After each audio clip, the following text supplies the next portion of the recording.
Al-Imam Al-Baghawi rahimahullah di dalam kitab Syarhus Sunnah itu ada bab tersendiri tentang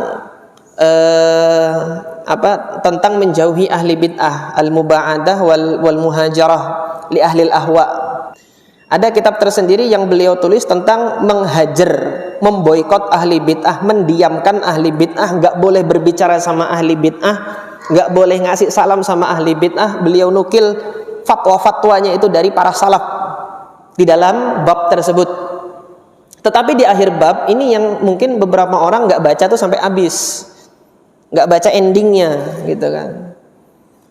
Baca pertama ini loh dinukilkan Imam Baghawi, kalamnya ini sama ahli bid'ah enggak boleh salam.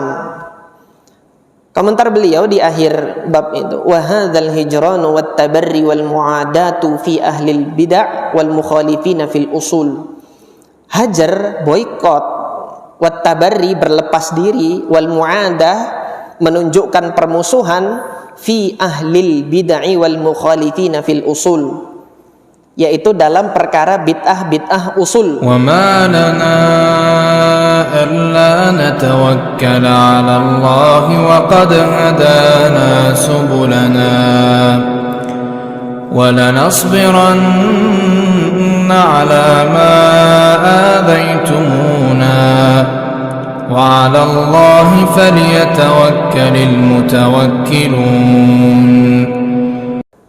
Kembali kepada pembahasan tadi, ini pendapat yang kedua ya dari kalangan ahlul ilmi, dari kalangan para ulama yang menyatakan tentang boleh atau tidak bolehnya mengambil ilmu dari ahli bid'ah. Pendapat yang ketiga, boleh meriwayatkan dari ahli bid'ah kalau orang tersebut tidak mengajak kepada kebid'ahannya. Jadi bid'ahnya itu ditanggung sendiri sama dia gitu loh.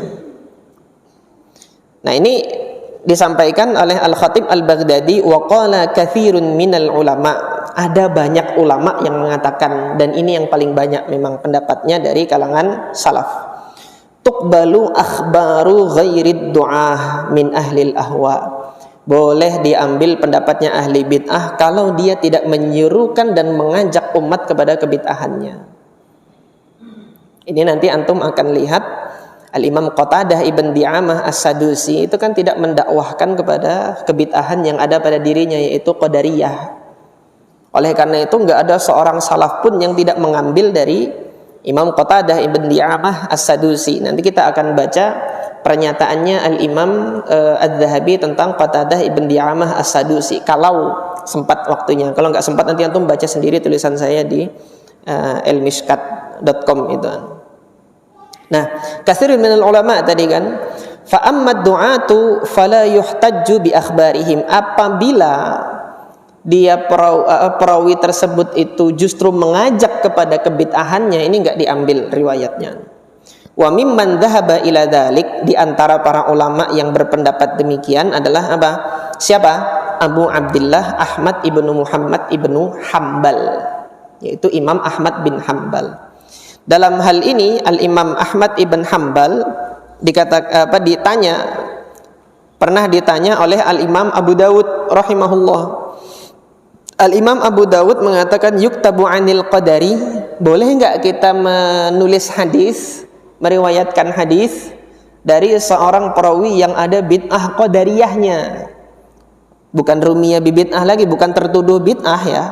Dia udah qadariyah beneran. Imam Ahmad mengatakan, idza lam yakun da'iyan, kalau dia bukan da'inya, bukan pendakwahnya kepada bid'ah qadariyah, silahkan ambil.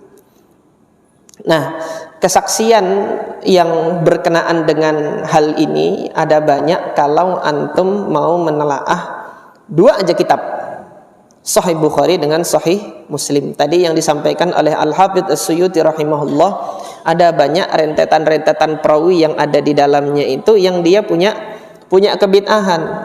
Sampai di sini ikhwas kalian yang dirahmati oleh Allah Subhanahu wa taala, siapa sih manusia yang tidak ada ketergelincirannya? Siapa sih manusia yang tidak ada ketergelincirannya itu? Ketika dia ada ketergelinciran di dalam diri seseorang, apakah menjadi suatu alasan semua kebaikannya itu tidak boleh diambil dari orang tersebut, gitu kan.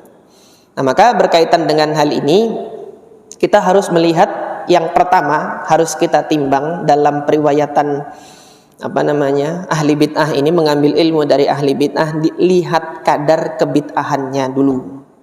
Hal ini sebagaimana disampaikan oleh Al-Imam Al-Baghawi rahimahullah, Imam Baghawi lagi ya, tapi dari kitab yang berbeda yaitu Syarhus Sunnah. Al-Imam Al-Baghawi rahimahullah di dalam kitab Syarhus Sunnah itu ada bab tersendiri tentang tentang menjauhi ahli bid'ah, al-muba'adah wal muhajarah li ahli al-ahwa. Sudah dikode nih, nggak boleh lagi. Ada kitab tersendiri yang beliau tulis tentang menghajar, memboikot ahli bid'ah, mendiamkan ahli bid'ah, nggak boleh berbicara sama ahli bid'ah, nggak boleh ngasih salam sama ahli bid'ah. Beliau nukil fatwa-fatwanya itu dari para salaf di dalam bab tersebut. Tetapi di akhir bab ini yang mungkin beberapa orang nggak baca tuh sampai habis, nggak baca endingnya, gitu kan. Baca pertama ini loh, dinukilkan Imam Baghawi kalamnya ini sama ahli bid'ah nggak boleh salam. Komentar beliau di akhir bab itu, wa hadzal hijranu wat tabarri wal muadatu fi ahli bid'ah wal mukhalifina fil usul.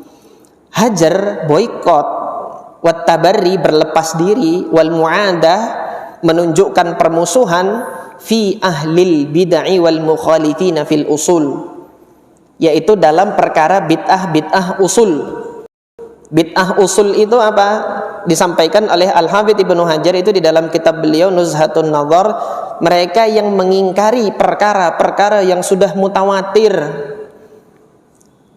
yang diimani wajib diimani, iman kepada malaikat, datang ke bid'ahan, iman kepada malaikat enggak, jangan percaya ada malaikat. Ini bid'ah yang mengingkari usul akidah umat Islam. Wa ammal ikhtilafu fil furu', akan tetapi kalau perbedaan pendapat itu 5 menit ya. Saya minta 5 menit ya, nanti setelah ini azan. Ammal ikhtilafu fil furu', akan tetapi perbedaan-perbedaan dalam perkara cabang bainal ulama yang terjadi di antara para ulama, fakhtilafu rahmah, dia adalah ikhtilaf rahmah. Aradallahu alla yakuna 'alal mu'minina harajun fid din. Allah jadikan ikhtilaf tersebut agar tidak menyusahkan umat manusia dalam agama ini. Ada ulama yang berpendapat tegas, ketat tadi kan, ada ulama yang nanti memberikan toleransi. Nanti akan kita baca kutipan terakhirnya dari Al-Imam Al-Baghawi ini. Beliau mengutip perkataan Aun ibn Abdillah. Fakhtilafu rahmah aradallahu alla yakuna 'alal mu'minina harajun fid din fadzalika la yujibul hijran. Yang ikhtilaf kayak gini tidak boleh dilakukan hijran, la yujib, tidak diwajibkan untuk melakukan hijran. Hijran itu hajar, boikot tadi. Wal qati'ah, memutus komunikasi, nggak boleh untuk ikhtilaf yang begini. Lianna hadzal ikhtilaf kana baina ashabi Rasulillah sallallahu alaihi wasallam. Karena ikhtilaf dalam permasalahan furu itu juga pernah terjadi dahulu di masa para sahabat. Ma'a kaunihim ikhwanan mu'talifin. Bahkan mereka masih bersaudara dan masih terikat satu sama lain dengan ukhuwah, ruhama'a bainahum, saling mengasihi sesama mereka. Wa tamassaka biqauli kulli fariqin minhum, ada generasi-generasi sebelumnya itu yang berpegang dengan masing-masing pendapat para sahabat yang lain. Ta'ifatun min ahlil ilmi ba'dahum, yaitu sekolongan orang-orang ahli ilmu yang datang pada generasi sebelumnya berpegang pada masing-masing. Yang ada di Kufah berpegang dengan pendapatnya Abdullah bin Mas'ud, yang di Mekah berpegang dengan pendapatnya Abdullah ibn Abbas, dan seterusnya. Wa kullun fi talabil haq, masing-masing mereka itu mencari atau dalam rangka mencari sesuatu yang hak. Wasuluki sabil rusydi mustarikun, dan mereka itu di dalam menempuh jalan rasyad, jalan petunjuk Allah itu mereka sama-sama di situ gitu loh, menempuh jalannya sama-sama gitu. Nah, terakhir yang dikutipkan oleh Al-Imam Al-Baghawi di dalam bab ini, di dalam bab tentang menghajar, menghajar, memboikot itu mendiamkan, memutuskan komunikasi dengan ahli bid'ah. Beliau mengutip perkataan dari Al-Imam Aun ibn Abdillah. Aun ibn Abdillah ibn Utbah ibn Mas'ud ini salah seorang tabi'in di Kufah. Beliau mengatakan, "Ma uhibbu anna ashaban Nabi sallallahu alaihi wasallam lam yakhtalifu." Saya tidak senang kalau para sahabat Nabi itu tidak berikhtilaf, tidak berbeda pendapat. Kenapa kok nggak senang? Fa innahum law ijtama'u ala syai'in, karena kalau mereka itu sudah ijtima', berkumpul, ijma', bersepakat dengan suatu perkara, fatarakahu rajulun, satu orang nanti meninggalkan apa yang sudah diijma'kan oleh sahabat itu, tarakas sunnah, orang tersebut dianggap telah meninggalkan sunnah. Walau ikhtalafu, tetapi ketika mereka masih ikhtilaf, masih ada salafnya di situ, wa akhadha rajulun biqauli wahidin, ada seseorang masih mengambil perkataan salah satu dari yang ikhtilaf itu, maka apa? Walau ikhtalafu wa akhadha rajulun biqauli wahidin akhadha sunnah, maka dia masih mengambil sunnah, belum keluar dari koridor sunnah. Maka dalam perkara ini, mengambil ilmu dari ahli bid'ah masih ikhtilaf para salaf. Bagi antum yang berpegang dengan qaulnya Imam Malik, nggak boleh ngambil sama sekali, silahkan, monggo. Ada salafnya buat antum. Nah, ketika nanti saya berpegang dengan pendapatnya Imam Syafi'i, boleh, tapi dengan catatan kehati-hatian, saya juga punya salafnya. Nggak boleh antum nanti menyatakan saya telah menebar syubhat. Kalau nanti yang mengatakan menebar syubhat, kenapa nggak antum katakan ini imam-imamnya ini aja loh.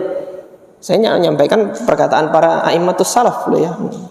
Jadi 5 menit ya sudah ya. Cukup sampai di sini. Insya Allah mudah-mudahan antum mendapatkan apa yang mungkin selama ini digusarkan atau digeserkan atau Allah Ta'ala a'lam. Ini yang saya sampaikan adalah perkataan para a'immatus salaf, bukan perkataannya Aristoteles, bukan perkataannya Sokrates, ahli-ahli filsafat itu bukan. Para a'immatus salaf yang saya sampaikan pada kesempatan kali ini, silahkan antum nilai sendiri. Hadanallahu wa iyyakum ajma'in. Wassallallahu ala nabiyyina Muhammad wa ala alihi wa ashabihi ajma'in. Assalamualaikum warahmatullahi wabarakatuh.